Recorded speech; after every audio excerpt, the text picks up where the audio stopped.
कोई भी इंसान जानबूझ के बुरा काम नहीं करता,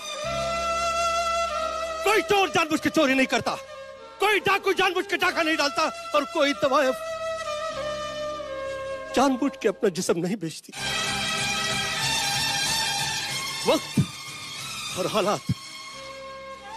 हालात इंसान को मजबूर कर देते हैं बुरा काम करने पर। जानना चाहती हूँ मैं चोर क्यों बना, किसने बना, किसने बनाया मुझे?